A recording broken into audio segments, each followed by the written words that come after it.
I'm a fan of agility ladders. You see them used in a lot of different sports, and because they increase agility, they increase efficiency of motion.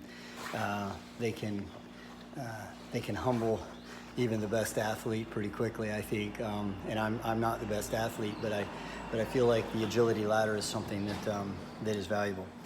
Now, a lot of times you see them in the applications. If you look up videos on agility ladders, a lot of the applications of an agility ladder are for football, for obvious reasons, or basketball, or track, or something like that.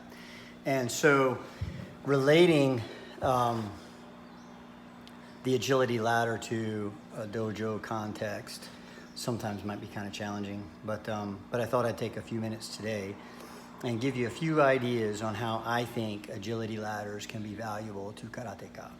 I've got an agility ladder right here behind me, and we're gonna do a couple things just to talk about what the agility ladder forces you to do that has application in your karate. And I'll show you a couple of simple exercises to apply this. I hope the sound comes out okay, because I'm gonna have to walk all the way to the other end of the dojo. But ultimately, in my opinion, what agility ladders help is to teach us how to transfer our center of gravity from one position to another under control and in an efficient way. And as we gain speed, our efficiency has a tendency to break down. In other words, we lose balance, we lose accuracy and placement, we lose a lot of different things. So as you start slow and then slowly build, your body learns how to adjust itself to this rapidly changing center of gravity situation, which is exactly what kata is. It's exactly what karate is, transfer of those things. So I'm gonna stop talking. I'm gonna show you a couple of exercises and then talk through what I think some of the karate applications are, okay? All right, so first of all, just a pretty simple shuffle.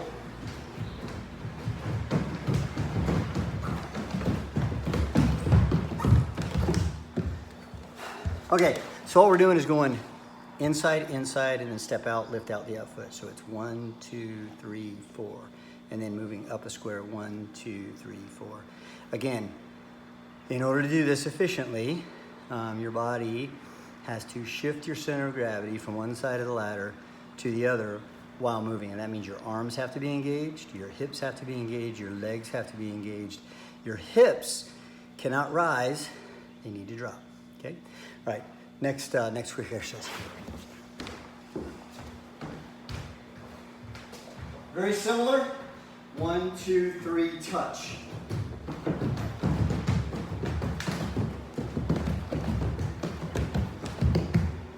Okay, on this one, I think what you learn is your hips have to remain low in order for your feet to move your center of gravity from one position to the other.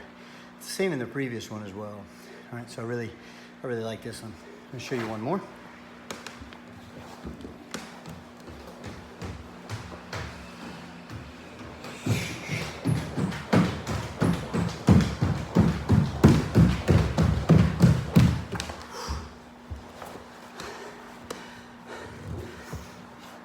On that one, your hips are turning just like they would when you're punching or doing some other kind of technique.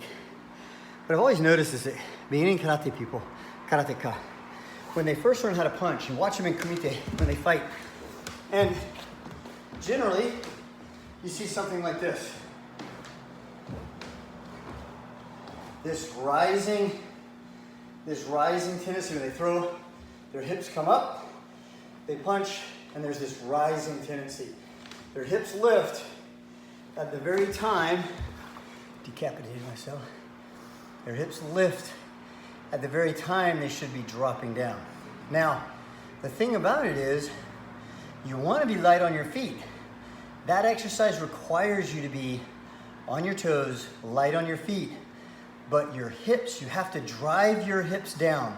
You don't jump up and switch, you drive down and switch. Let me show you. This would be incorrect.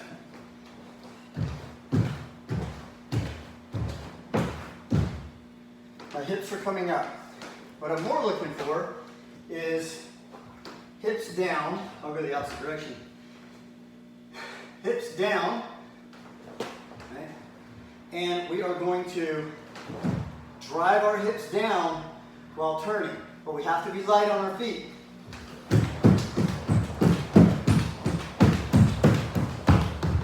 Like that. If you're not light on your feet, you end up really banging. You hear it, really loud. It should be quick, touch, touch, touch, but driving down with your hips. When you punch, you have the same action. I'm here, and I'll punch. I want to drive down, my hips down, punch, but I don't want to be rooted so that I can't go to the next thing. So if I'm here, okay, so I'm pushing my hips down while at the same time staying light.